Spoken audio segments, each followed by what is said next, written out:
రాజకీయ కురువృద్ధుడు, దేశ రాజకీయాలనే మలుపు తిప్పిన రథయాత్రికుడు, ఢిల్లీ పీఠంపై కమలం పువ్వును కూర్చోబెట్టిన యోధుడు లాల్ కృష్ణ అద్వానీకి కేంద్రం దేశ అత్యున్నత పౌర పురస్కారం భారతరత్న ప్రకటించింది. ఉప ప్రధానిగా పనిచేసి ప్రధాని రేసులోనూ ముందంజలో ఉండి ఆయనకు ఇప్పుడు ఇలా ప్రత్యేకమైన గుర్తింపు లభించింది. రాముడే నినాదంగా, రామ జన్మభూమి సాధనే ధ్యేయంగా రాజకీయ ప్రస్థానం కొనసాగించిన అద్వానీకి అయోధ్యలో బాలరాముడి ప్రాణ ప్రతిష్ఠ జరిగిన 2 వారాలకే భారతరత్న ప్రకటించడం గమనార్హం. బీహార్ మాజీ ముఖ్యమంత్రి, వెనుకబడిన వర్గాల నాయకుడు కర్పూరి ఠాకూర్ కు ఇప్పటికే భారతరత్న ప్రకటించారు. అనూహ్యంగా అద్వానీని కూడా ఈ అత్యున్నత పురస్కారానికి ఎంపిక చేస్తూ శనివారం ప్రకటన వెలువడింది. ప్రధాని మోదీ స్వయంగా ట్విట్టర్ వేదికగా ఈ ప్రకటన చేశారు. ఆ వెంటనే రాష్ట్రపతి భవన్ కూడా అధికారికంగా ఈ ప్రకటన చేసింది. మాజీ ఉప ప్రధాని ఎల్కే అద్వానీకి భారతరత్న ప్రదానం చేయాలని రాష్ట్రపతి ద్రౌపది ముర్ము నిర్ణయించారు అని అందులో తెలిపారు. ఆ వెంటనే మీడియా ప్రతినిధులు అద్వానీ నివాసానికి చేరుకున్నారు. వారికి దూరం నుంచే ఆయన అభివాదం చేశారు. భారతరత్న ప్రకటనపై తన తండ్రి ఎంతో సంతోషంగా ఉన్నారని, ప్రధానికి ధన్యవాదాలు తెలిపారని అద్వానీ కుమార్తె ప్రతిభ తెలిపారు. బీజేపీ వ్యవస్థాపకులు, ఆ పార్టీ కీలక నేతలందరికీ మోదీ ఈ 10 ఏళ్లలో ఉన్నత పౌర పురస్కారాలు ప్రకటించారు. మరి ముఖ్యంగా ఇద్దరు మిత్రులు వాజ్పేయి, అద్వానీ ఇద్దరిని భారతరత్నతో సత్కరించారు. భారతరత్న పురస్కారం వరించడంపై రాజనీతిజ్ఞుడు, బీజేపీ కురు వృద్ధుడు లాల్ కృష్ణ అద్వానీ తొలిసారి స్పందించారు. అత్యంత వినమ్రత, కృతజ్ఞతతో ప్రదానం చేసిన భారతరత్నాన్ని తాను గర్వంగా అంగీకరిస్తున్నానని అద్వానీ అన్నారు. ఇది ఒక వ్యక్తిగా తనకు దక్కిన గౌరవం మాత్రమే కాదని, జీవితాంతం శక్తి మేరకు సేవ చేయడానికి తాను అవలంబించిన ఆదర్శాలు, సూత్రాలకు కూడా దక్కిన గౌరవంగా భావిస్తున్నానని వ్యాఖ్యానించారు. తాను 14 సంవత్సరాల వయసులో రాష్ట్రీయ స్వయం సేవక్ సంఘ్ లో వాలంటీర్గా చేరిన నాటి నుంచి జీవితంలో తనకు అప్పగించిన ప్రతి పనిని తనకు ఇష్టమైన దేశం కోసం అంకిత భావంతో నిస్వార్థంగా సేవ చేశాను అన్నారు. ఈ జీవితం నాది కాదు, నా జీవితం నా దేశం కోసం అనే మాటలు నా జీవితాన్ని ప్రేరేపించింది అన్నారు.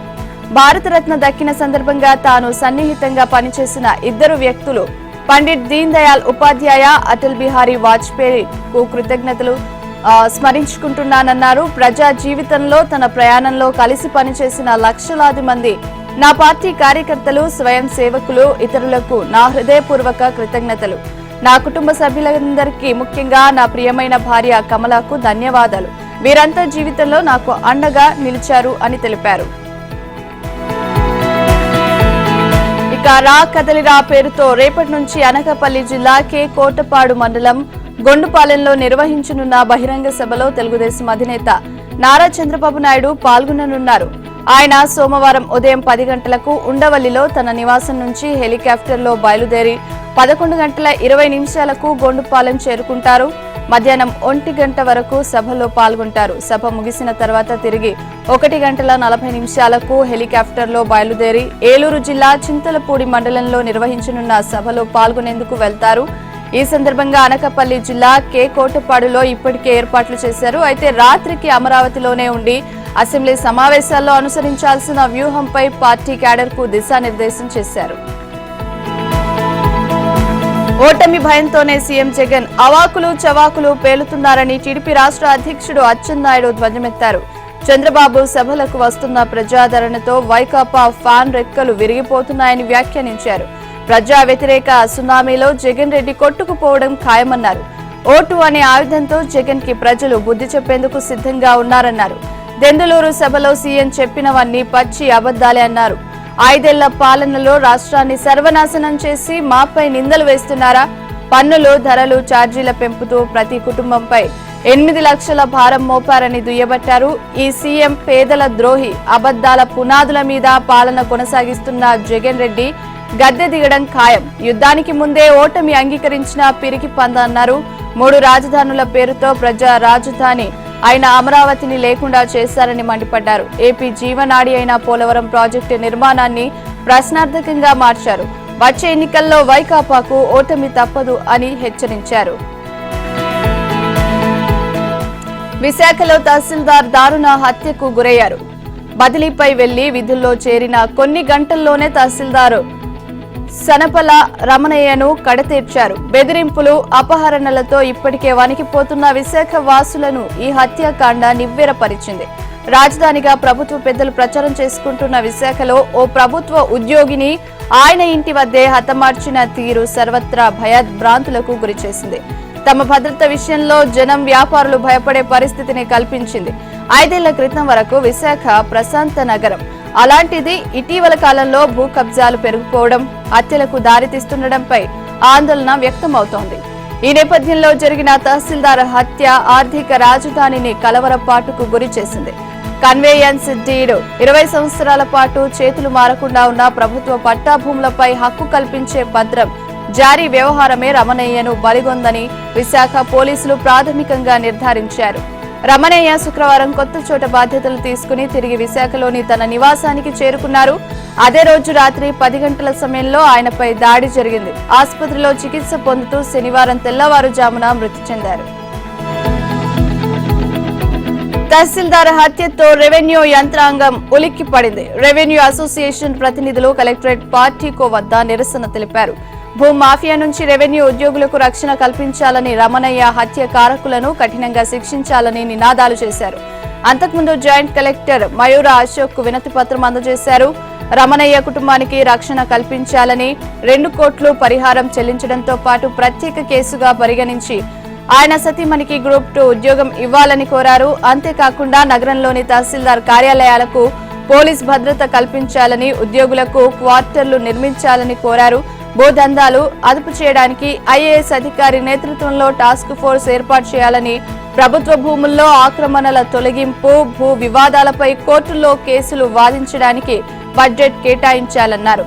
నగరంలో తహసీల్దార్ కార్యాలయాలను డిప్యూటీ కలెక్టర్ స్థాయికి పెంచాలని, రెవెన్యూ ఉద్యోగులపై దాడులను తీవ్రంగా పరిగణించాలని కోరారు. భవిష్యత్తులో ఇటువంటి ఘటనలు చోటు చేసుకోకుండా చర్యలు తీసుకోవాలని సిపి రవిశంకర్ ఐఎన్ఆర్ కు వినతి పత్రం అందజేశారు. నిరసనలో కలెక్టరేట్ రెవెన్యూ అసోసియేషన్ అధ్యక్షుడు బిహార రవిశంకర్, గ్రామ పాలనాధికారి సంఘం అధ్యక్షుడు వెంకట అప్పారావు ఉద్యోగులు పాల్గొన్నారు. కాగా రమణయ్య హత్యకు నిరసనగా రెవెన్యూ అధికారులు, ఉద్యోగులు నల్ల బ్యాడ్జీలు ధరించారు. మచిలీపట్నం ఎంపీ వల్లభనేని బాలశౌరి ఆదివారం జనసేనలో చేరనున్నారు. మంగళగిరిలోని జనసేన పార్టీ కార్యాలయంలో అధ్యక్షుడు పవన్ కళ్యాణ్ సమక్షంలో సాయంత్రం ఆయన చేరడానికి అన్ని ఏర్పాట్లు పూర్తయ్యాయి. గుంటూరు నుంచి నేరుగా ఆయన మంగళగిరి చేరుకుంటారు. మచిలీపట్నం పార్లమెంటు నియోజకవర్గ పరిధిలోని 7 అసెంబ్లీ నియోజకవర్గాల నుంచి బాలశౌరి అభిమానులు, అనుచరులు, జనసేన నాయకులు, కార్యకర్తలు ఈ రోజు మధ్యాహ్నం నుంచి మంగళగిరికి ర్యాలీగా తరలి వెళ్లేందుకు రూట్ మ్యాప్లను సిద్ధం చేసుకున్నారు. జనసేన మచిలీపట్నం నియోజకవర్గ ఇన్ఛార్జి బండి రామకృష్ణ ఆధ్వర్యంలో 100కు పైగా కార్లలో జన సైనికులు తరలి వెళ్లనున్నారు. అవనిగడ్డ నియోజకవర్గం నుంచి మచిలీపట్నం మీదుగా మంగళగిరికి వెళ్లేందుకు ఏర్పాట్లు చేశారు. 2019లో వైసీపీ నుంచి ఎంపీగా ఎన్నికైన వల్లభనేని బాలశౌరి ఇటీవల కాలంలో జిల్లాలో చోటు చేసుకున్న రాజకీయ పరిణామాల నేపథ్యంలో ఆ పార్టీకి రాజీనామా చేశారు. జనసేన తరఫున మచిలీపట్నం పార్లమెంటు అభ్యర్థిగా ఇప్పటికే ఆయన పేరును అధికారికంగా ప్రకటించారు. టీడీపీ జనసేన కలయిక నేపథ్యంలో బాలశౌరి మచిలీపట్నం నుంచి ఎంపీ అభ్యర్థిగా పోటీ చేయనుండటంతో జిల్లాలో రాజకీయం వేడెక్కింది. ఆయన ప్రభావం వైసీపీపై పడుతోందని రాజకీయ విశ్లేషకులు భావిస్తున్నారు. నిరుద్యోగులకు ఇచ్చిన హామీ మేరకు ఉద్యోగాలు కల్పించలేని దౌర్భాగ్య స్థితిలో వైసీపీ ప్రభుత్వం ఉందని, ప్రజా పాలన చేత కాకుంటే పాలకులు రాజీనామా చేసి వెళ్లిపోవాలని డివైఎఫ్ఐ రాష్ట్ర ప్రధాన కార్యదర్శి జి రామన్న మండిపడ్డారు. మెగా డిఎస్సీ అని 4 ఏళ్లుగా ఊరిస్తూ చివరకు మినీ డిఎస్సీ ప్రకటించారని విమర్శించారు. రాష్ట్ర ప్రభుత్వం నిరుద్యోగులను నయవంచన చేసిందని ఆరోపించారు. దగా డిఎస్సీ వద్దు, మెగా డిఎస్సీ కావాలి అని డిమాండ్ చేస్తూ డివైఎఫ్ఐ ఆధ్వర్యంలో అనంతపురం జిల్లా కేంద్రంలో వందల మంది నిరుద్యోగులు శనివారం క్లాక్ టవర్ కూడలి నుంచి కలెక్టరేట్ వరకు నిరసన ర్యాలీ నిర్వహించారు. అక్కడి జాతీయ రహదారిపై బైఠాయించి రాస్తారోకో చేపట్టారు.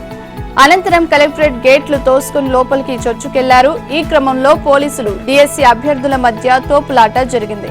పోలీసులు వారిస్తున్న కలెక్టరేట్ ప్రాంగణంలోకి దూసుకెళ్లి బైఠాయించారు. ప్రభుత్వానికి వ్యతిరేకంగా పెద్ద ఎత్తున నినాదాలు చేశారు. ఈ సందర్భంగా రామన్న మాట్లాడుతూ మెగా డిఎస్సీ అంటూ జగన్ ప్రభుత్వం మోసగించిందని ఆగ్రహం వ్యక్తం చేశారు. వెంటనే జీవో 117ను రద్దు చేసి పోస్టులను భర్తీ చేయాలని డిమాండ్ చేశారు. తిండి తిప్పలు మానుకొని ₹1,000 వెచ్చించి కోచింగ్ తీసుకున్నామని, డిఎస్సి కోసమే వేచి చూస్తున్నామని అభ్యర్థులు ఆవేదన వ్యక్తం చేశారు. ముఖ్యమంత్రి వైఎస్ జగన్మోహన్ రెడ్డిపై రాజకీయ పోరాటం పెంచేందుకు ఆయన చెల్లెలు పిసిసి అధ్యక్షురాలు వైఎస్ షర్మిల జనంలోకి వెళ్లాలని నిర్ణయించారు. రేపటి నుంచి రచ్చబండలు, బహిరంగ సభల నిర్వహణకు కార్యాచరణ సిద్ధం చేశారు. మొదటగా సోమవారం సాయంత్రం 5 గంటలకు ఉమ్మడి అనంతపురం జిల్లా మడకశిరలో బహిరంగ సభ జరుగుతుంది. మర్నాటి ఉదయం 10 గంటలకు సింగనమల అసెంబ్లీ స్థానం పరిధిలోని బండ్లపల్లిలో రచ్చబండ కార్యక్రమం చేపడతారు. సాయంత్రం 5 గంటలకు నంద్యాలలో బహిరంగ సభ ఉంటుంది. 7వ తేదీన ఉదయం 10 గంటలకు దర్శి అసెంబ్లీ నియోజకవర్గ పరిధిలో రచ్చబండలో పాల్గొంటారు. సాయంత్రం 5 గంటలకు బాపట్లలో బహిరంగ సభ జరుగుతుంది. 8వ తేదీన ఉదయం తెనాలి అసెంబ్లీ పరిధిలో రచ్చబండ, సాయంత్రం జంగారెడ్డిగూడెంలో బహిరంగ సభ, 9న ఉదయం 10 గంటలకు కొవ్వూరు అసెంబ్లీ పరిధిలో రచ్చబండ, సాయంత్రం 5 గంటలకు తునిలో బహిరంగ సభ, 10వ తేదీన ఉదయం 10 గంటలకు నర్సీపట్నంలో రచ్చబండ, సాయంత్రం 5 గంటలకు పాడేరు బహిరంగ సభలో షర్మిల పాల్గొంటారు. పిసిసి అధ్యక్షురాలు వైఎస్ షర్మిల వివేక కుమార్తె సునీతారెడ్డిపై వైసీపీ ముఖ సోషల్ మీడియాలో అనుచిత వ్యాఖ్యలు చేయడాన్ని కాంగ్రెస్ తీవ్రంగా ఖండించింది. వీరిద్దరికీ పార్టీ మొత్తం అండగా ఉంటుందని ప్రకటించింది. మహిళలను కించపరచడం అమానుషమని, ఇది పశు ప్రవర్తనేనని కాంగ్రెస్ అగ్రనేత రాహుల్ గాంధీ ఎక్స్ వేదికగా మండిపడ్డారు. మహిళలను బెదిరించడం, అవమానించడం నీచమని, పిరికి పందల చర్య అని ఆక్షేపించారు. ఇవి కాంగ్రెస్ ఆత్మస్థైర్యాన్ని దెబ్బతీయలేవని పేర్కొన్నారు. షర్మిలకు మద్దతుగా నిలుస్తామని రాహుల్ స్పష్టం చేశారు. షర్మిలకు ప్రజల నుంచి భారీ మద్దతు లభిస్తుండటంతో ఆంధ్రప్రదేశ్లో కొన్ని శక్తులు వణికిపోతున్నాయని వేణుగోపాల్ పేర్కొన్నారు. రాష్ట్రంలో కాంగ్రెస్ రోజురోజుకు బలం పుంజుకుంటోందని చెప్పారు. షర్మిల ప్రతిష్టను, వైఎస్ రాజశేఖర రెడ్డి వారసత్వాన్ని దెబ్బతీసే ప్రయత్నాలను ఆయన తీవ్రంగా ఖండించారు. కాగా ఓటమిని ఎదుర్కోలేని పిరికి వాళ్లే క్రూరత్వానికి ఆశ్రయిస్తారు అని అన్న ఆయన ముఖ్యమంత్రి వైఎస్ జగన్ ను ఉద్దేశించి ఏపీసీసీ అధ్యక్షురాలు వైఎస్ షర్మిల పరోక్ష వ్యాఖ్యలు చేశారు. గత కొన్ని రోజులుగా షర్మిలపై సోషల్ మీడియాలో వైసీపీకి చెందిన కొందరు కార్యకర్తలు అనుచిత పోస్టులు పెడుతున్న విషయం తెలిసిందే. దీనిపై ఆమె నేరుగా స్పందించకుండా ఎక్స్ వేదికగా నిప్పులు చెరిగారు. ఓటమిని ఎదుర్కోలేని వారు క్రూరత్వాన్ని ఆశ్రయించడంతో పాటు దుర్మార్గంగా కూడా ఉంటారు అని పేర్కొన్నారు. ఈ వ్యాఖ్యలు రాజకీయ వర్గాల్లో చర్చనీయాంశంగా మారాయి. మెగాస్టార్ చిరంజీవి పద్మ విభూషణ్ అవార్డుకు ఎంపిక కావడంతో సీఎం రేవంత్ రెడ్డి అభినందించారు. చిరంజీవి కోడలు ఉపాసన కొనిదెల ఏర్పాటు చేసిన అభినందన సభకు ముఖ్యమంత్రి రేవంత్ రెడ్డితో పాటు సినిమాటోగ్రఫీ మంత్రి కోమటిరెడ్డి వెంకటరెడ్డి హాజరై చిరంజీవిని అభినందించారు. ఈ కార్యక్రమంలో సినీ రాజకీయ నాయకులు పాల్గొని శుభాకాంక్షలు తెలిపారు. కాంగ్రెస్ అగ్రనేత రాహుల్ గాంధీ కూడా చిరంజీవికి శుభాకాంక్షలు తెలుపుతూ ట్వీట్ చేశారు. 110 ఎకరాల సువిశాల ప్రాంగణంలో భారీ బహిరంగ సభ, అందులోనే సీఎం దిగడానికి హెలిప్యాడ్. అభ్యర్థులను పూర్తిగా ఖరారు చేయకముందే వారు పక్కన లేకుండా ఎన్నికల ప్రచార సంరంభం.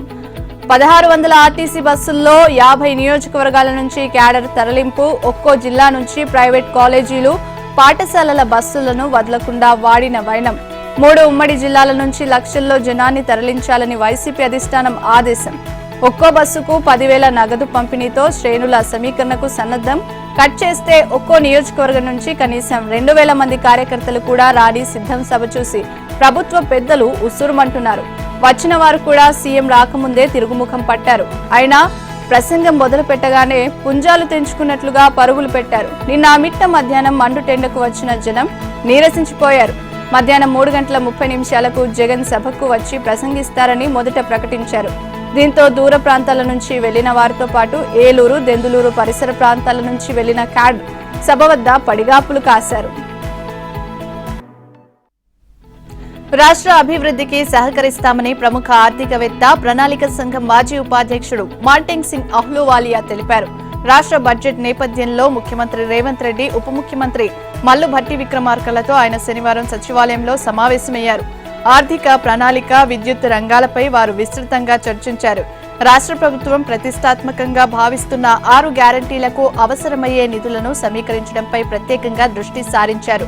ప్రజల మీద ఆర్థిక భారం మోపకుండా 6 గ్యారంటీలను విజయవంతంగా ఎలా అమలు చేయాలన్న దానిపై లోతైన చర్చ జరిపారు. ప్రభుత్వ ఆర్థిక సామర్థ్యాన్ని పెంచడానికి ఉన్న మార్గాలు, పన్నులు ఎగ్గొట్టే వారిపై తీసుకోవాల్సిన చర్యలు తదితర అంశాలు వారి మధ్య చర్చకు వచ్చాయి.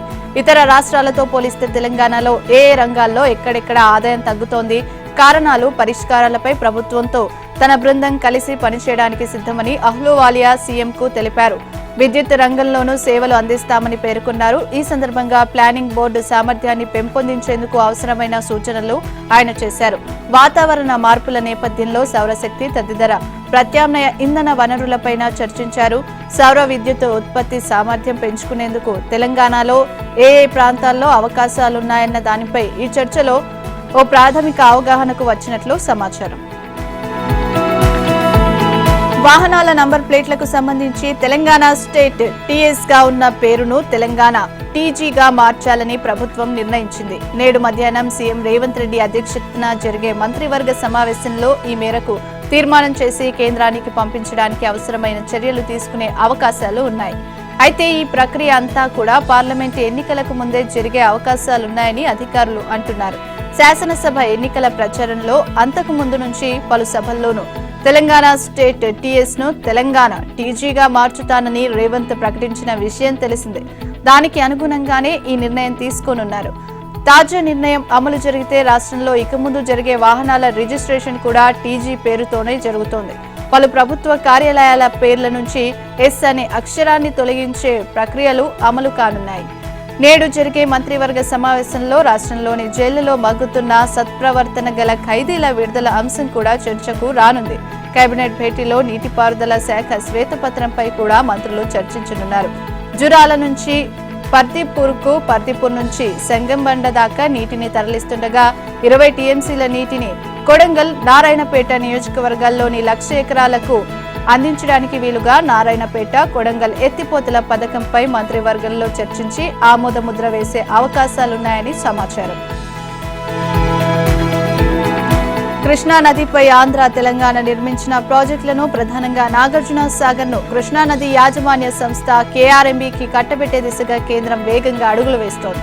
ఈ నెల 16న సాగర్ ప్రస్తుత స్థితిపై 2 రాష్ట్రాల ప్రభుత్వ ప్రధాన కార్యదర్శులతో సమీక్ష నిర్వహించాలని నిర్ణయించింది. ఈ మేరకు వారికి కేంద్ర జలశక్తి శాఖ సమాచారం పంపింది. అదే రోజు సాగర్ అప్పగింతపై తుది నిర్ణయం తీసుకోవాలని భావిస్తోంది. గత ఏడాది నవంబర్ 29న అర్ధరాత్రి కొద్ది గంటల్లో తెలంగాణ ఎన్నికల పోలింగ్ ఉందనగా సాగర్ ను ఏపీ పోలీసులు బలగాలు ఆక్రమించుకోవడాన్ని కేంద్రం సీరియస్ గా తీసుకున్న సంగతి తెలిసిందే. డిసెంబర్ 1 నుంచి వరుసగా కేంద్ర హోం, జలశక్తి శాఖ కార్యదర్శులు అజయ్ భల్లా, దేబర్షి ముఖర్జీ సమావేశాలు నిర్వహిస్తున్నారు. సాగర్, శ్రీశైలం సహా కృష్ణా నదిపై 2 రాష్ట్రాల ఆధీనంలోని ప్రాజెక్టులు, అవుట్లెట్లను అప్పగించాల్సిందేనని కేంద్రం ఇప్పటికే స్పష్టం చేసింది. అవి బోర్డు పరిధిలోకి వస్తే ఆటోమేటిక్ గా కేంద్ర బలగాల పహారాలోకి వెళ్లిపోతాయని చెబుతోంది. అయితే ఈ ప్రాజెక్టులను కేఆర్ఎంబీకి ఇచ్చేందుకు తెలంగాణ అంగీకరించడం లేదు. ఆ రాష్ట్రం అప్పగిస్తేనే తాము స్వాధీనపరుస్తామని ఏపీ మెలక పెడుతోంది. ఈ నెల 1న హైదరాబాద్ లోని కేఆర్ఎంబీ కార్యాలయంలో చైర్మన్ శివనందన్ కుమార్ నేతృత్వంలో జరిగిన సమావేశంలో తెలంగాణ తన వాదనను పునరుద్ఘాటించింది. తెలంగాణ ఉద్యమం ఉధృతంగా ఉన్న సమయంలో అధికారంలో ఉన్న కాంగ్రెస్ ను వీడి బీఆర్ఎస్ లో చేరా. ఆ త్యాగానికి బతికి ఉన్నంత కాలం నాకు బీఆర్ఎస్ టికెట్ ఇవ్వాలి. అలాంటిది నన్ను పక్కన పెట్టారు. చాలా రోజులుగా మానసిక సంఘర్షణకు గురవుతున్నా, బీఆర్ఎస్ పై అసంతృప్తితో పార్టీని వీడుతున్నా అని మాజీ ఉప ముఖ్యమంత్రి స్టేషన్ ఘన్పూర్ మాజీ ఎమ్మెల్యే తాటికొండ రాజయ్య తెలిపారు. బీఆర్ఎస్ లో పదవులు ఒక్కొక్కటిగా వచ్చిపోతున్నాయని, అయినప్పటికీ తాను పార్టీకి విధేయుడుగానే ఉన్నానని చెప్పారు. విధేయతకు ఒక పరిమితి ఉంటుందని, అది దాటాక కూడా పార్టీలో ఉంటే పిచ్చోడిలా చూస్తారని అన్నారు. తన అనుచరులతో చర్చించి తగిన నిర్ణయం తీసుకుంటానని చెప్పారు. తాను గతంలో కాంగ్రెస్ కూటి పక్షినేనని, తనకు కాంగ్రెస్ నేతలతో మంచి సంబంధాలున్నాయని తెలిపారు. బీఆర్ఎస్ ప్రాథమిక సభ్యత్వానికి రాజీనామా చేసిన రాజయ్య ఆ లేఖను పార్టీ అధ్యక్షుడు కేసీఆర్ కు పంపారు. బీజేపీని ఆపగలిగే శక్తి కేవలం బలమైన ప్రాంతీయ రాజకీయ శక్తులకే ఉందని బీఆర్ఎస్ కార్యనిర్వాహక అధ్యక్షుడు కేటీఆర్ స్పష్టం చేశారు. ఆ పార్టీకి కాంగ్రెస్ ఏమాత్రం ప్రత్యామ్నాయం కాదన్నారు. కాంగ్రెస్ కు దమ్ముంటే వారణాసిలో పోటీ చేసి గెలవాలని సవాల్ విసిరారు. ఆ పార్టీకున్న 40 స్థానాలను ఈసారి నిలబెట్టుకునే అవకాశం లేదంటూ టీఎంసీ అధినేత్రి బెంగాల్ సీఎం మమతా బెనర్జీ చేసిన వ్యాఖ్యలతో తాను ఏకీభవిస్తున్నట్లు చెప్పారు. కాంగ్రెస్ పార్టీ వ్యవహార శైలి వల్లనే ఇండియా కూటమి చెల్లాచెదరవుతోందని, దీనిపై ఆత్మ పరిశీలన చేసుకోవాలన్నారు. దేశంలో బీజేపీని మమతా బెనర్జీ, అరవింద్ కేజ్రీవాల్, స్టాలిన్, కేసీఆర్ వంటి బలమైన నాయకులే అడ్డుకోగలరని అన్నారు. గుజరాత్, ఉత్తరప్రదేశ్, రాజస్థాన్ వంటి రాష్ట్రాల్లో బీజేపీతో నేరుగా పోటీ పడాల్సి ఉన్న కాంగ్రెస్ ఆ రాష్ట్రాలను వదిలిపెట్టి ఇతర రాష్ట్రాల్లో ఇతర పార్టీలతో పోటీ పడుతోందని, దీంతో బీజేపీకి లాభం చేకూరుతోందన్నారు. ఇండియా కూటమిలోని పార్టీల గెలుపు అవకాశాలను దెబ్బతీసేలా కాంగ్రెస్ వ్యవహరిస్తుందని విమర్శించారు. యూపీఏ హయాంలో 12 లక్షల కోట్లు దోపిడీ చేశారని కేంద్ర మంత్రి, బీజేపీ తెలంగాణ రాష్ట్ర అధ్యక్షుడు కిషన్ రెడ్డి విమర్శించారు. మన్మోహన్ సింగ్ ప్రభుత్వంలో మంత్రులు జైల్లో ఉన్నారని గుర్తు చేశారు. లోక్సభ ఎన్నికల్లో మెజార్టీ పార్లమెంటు స్థానాలు బీజేపీ గెలవడం ఖాయమన్నారు. 2047 నాటికి భారత్ను అభివృద్ధి చెందిన దేశంగా నిర్మించుకుందామని పిలుపునిచ్చారు. కాంగ్రెస్ గెలిచేది లేదు, ఇచ్చిన హామీలు అమలు చేసేది లేదని ఎద్దేవా చేశారు. ఆ పార్టీకి ఓటు వేస్తే దేశంలో అస్థిరత, అవినీతి పెరుగుతుందన్నారు. కాంగ్రెస్ అధికారంలోకి వచ్చినప్పుడల్లా దేశంలో ఉగ్రవాదం పెరిగిందని, ప్రపంచ దేశాల ముందు నవ్వుల పాలైందన్నారు. తెలంగాణకు బీఆర్ఎస్ అవసరం లేదని, అన్ని వర్గాల ప్రజలు బీజేపీకి మద్దతు ఇవ్వాలన్నారు. జార్ఖండ్ రాజకీయం తెలంగాణకు చేరింది. ఆ రాష్ట్ర కొత్త సీఎం చంపా ఈశ్వరన్ నేతృత్వంలో ఏర్పాటైన ప్రభుత్వం సోమవారం శాసనసభలో విశ్వాస పరీక్షను ఎదుర్కోబోతోంది. ఈ నేపథ్యంలో ఎమ్మెల్యేలు ఎవరూ చేజారకుండా జార్ఖండ్ ముక్తి మోర్చా జేఎంఎం కూటమి ఎమ్మెల్యేలను హైదరాబాద్ కు తరలించారు. ఈ నేపథ్యంలోనే జేఎంఎం, కాంగ్రెస్, ఆర్జేడీ పార్టీలకు చెందిన 39 మంది ఎమ్మెల్యేలు హైదరాబాద్ శామీర్పేటలోని లియోనియా రిసార్ట్ లో ఉంచారు. జార్ఖండ్ లో బల నిరూపణ జరిగే రోజున ఉదయం ఎమ్మెల్యేలు తిరిగి వెళ్లనున్నారు. అప్పటి వరకు రిసార్ట్ లో ఉండే ఎమ్మెల్యేల బాగోగులను ఏఐసీసీ కార్యదర్శి Sampath Kumar, party MLA Malreddy Rangareddy, party నేత రామ్రెడ్డి చూసుకోనున్నట్లు సమాచారం. ఈ రిసార్ట్ లోకి ఎవరిని అనుమతించడం లేదు. పోలీసులు లియోనియా పరిసరాల్లో భారీ బందోబస్తు ఏర్పాటు చేశారు. ఆప్ ఎమ్మెల్యేలను బీజేపీ ప్రలోభాలకు గురి చేస్తుందంటూ ఢిల్లీ సీఎం అరవింద్ కేజ్రీవాల్, మంత్రి అతిషి సంచలన ఆరోపణలు చేసిన నేపథ్యంలో ఢిల్లీ క్రైమ్ బ్రాంచ్ పోలీసులు నిన్న ఉదయం మరోసారి సీఎం ఆవాసానికి వెళ్లారు. ఆప్ చేసిన ఆరోపణలపై తగిన ఆధారాలు ఇవ్వాలని నోటీసులు ఇచ్చేందుకు వారు అక్కడకు చేరుకున్నారు. శుక్రవారం సైతం crime branch team Kejriwal, Atishi నివాసాలకు వెళ్లినప్పటికీ వారు అందుబాటులో లేకపోవడంతో వెనుదిరిగారు. శనివారం నాడు నోటీసులు అందించేందుకు వెళ్లిన పోలీసుల టీంను ముఖ్యమంత్రి కార్యాలయంలోకి ప్రవేశించేందుకు అనుమతించలేదని తెలుస్తోంది. అయితే పోలీసులు అందుకునేందుకు సీఎం కార్యాలయం సిద్ధంగా ఉన్నట్టు ఢిల్లీ సీఎంఓ వర్గాలు చెబుతున్నాయి. పార్టీని విడిచిపెట్టాల్సిందిగా ఆప్కు చెందిన 7 ఎమ్మెల్యేలను బీజేపీ సంప్రదించిందని, ఒక్కొక్కరికి 25 కోట్ల చొప్పున ఇవ్వజూపిందని ఢిల్లీ మంత్రి అతిషి ఆరోపించారు. కేజ్రీవాల్ సైతం తమ పార్టీ ఎమ్మెల్యేలను బీజేపీ సంప్రదించినట్టు ఆరోపించారు. పంజాబ్ గవర్నర్, చండీగఢ్ అడ్మినిస్ట్రేటర్ బన్వరీలాల్ పురోహిత్ రాజీనామా చేశారు. వ్యక్తిగత కారణాలు, కొన్ని ఇతర కమిట్మెంట్ల రీత్యా పంజాబ్ గవర్నర్ పదవికి, ఛత్తీస్గఢ్ అడ్మినిస్ట్రేటర్ పదవికి రాజీనామా చేస్తున్నానని, తన రాజీనామాను అంగీకరించాలని ఆయన రాష్ట్రపతి ద్రౌపది ముర్ముకు రాసిన లేఖలో పేర్కొన్నారు. కేంద్ర హోంమంత్రి అమిత్ షాను ఆయన శుక్రవారం నాడు కలుసుకోనున్నారు. చండీగఢ్ మేయర్ ఎన్నికల్లో బీజేపీ ఇటీవల అనూహ్య విజయం సాధించింది. తక్కిన 3 పదవులను కూడా నిలుపుకుంది. దీంతో కాంగ్రెస్ ఆప్ కూటమికి ఎదురు దెబ్బ తగిలింది. ప్రిసైడింగ్ అధికారి బ్యాలెట్ పేపర్ల ట్యాంపరింగ్ కు పాల్పడ్డారంటూ ఇరు పార్టీలు ఆరోపించాయి. ఈ క్రమంలో బన్వారీలాల్ పురోహిత్ రాజీనామా చేయడం ప్రాధాన్యతను సంతరించుకుంది.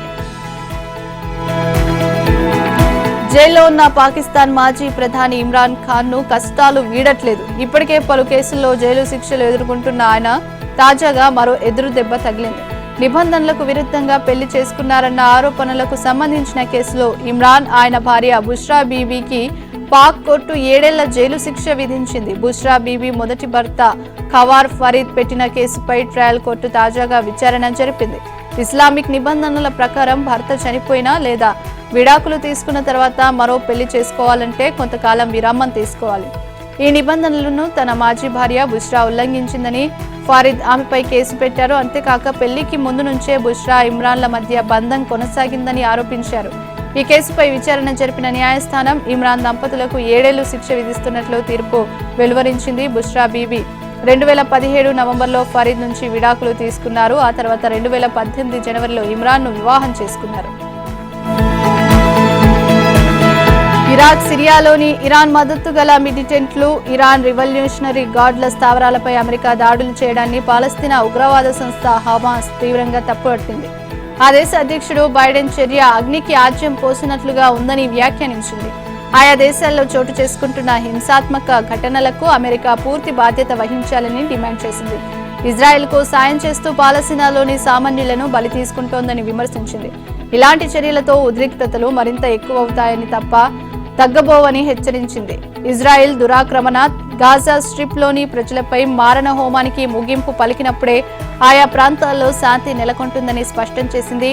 ఈ మేరకు ప్రకటన విడుదల చేసింది. ఇటీవల అమెరికా సైనిక క్యాంప్పై డ్రోన్ దాడి జరగడంతో 3 సైనికులు మృతి చెందిన సంగతి తెలిసిందే. దీనిని తీవ్రంగా పరిగణించిన అగ్రరాజ్యం ఇరాక్, సిరియాల్లోని 85 ప్రాంతాల్లో దాడులు చేపట్టింది. దీర్ఘశ్రేణి B-1 బాంబర్లతో విరుచుకుపడింది. సిరియాలో జరిపిన దాడుల్లో ఇరాన్ మద్దతిస్తున్న 23 మంది మిలిటెంట్లు మరణించినట్లు యూకేలోని Syrian observatory for human rights సంస్థ వెల్లడించింది. ఇరాక్లో 16 మంది సాధారణ పౌరులు ప్రాణాలు కోల్పోయినట్లు బగ్దాద్ తెలిపింది. ఇరాన్ మద్దతిస్తున్న ఇరాక్, సిరియా, జోర్డాన్లోని మిలిటెంట్ స్థావరాలపై గత అక్టోబర్ నుంచి ఇప్పటి వరకు అమెరికా 165 సార్లు దాడులకు పాల్పడిందని హమాస్ ఆరోపిస్తుంది.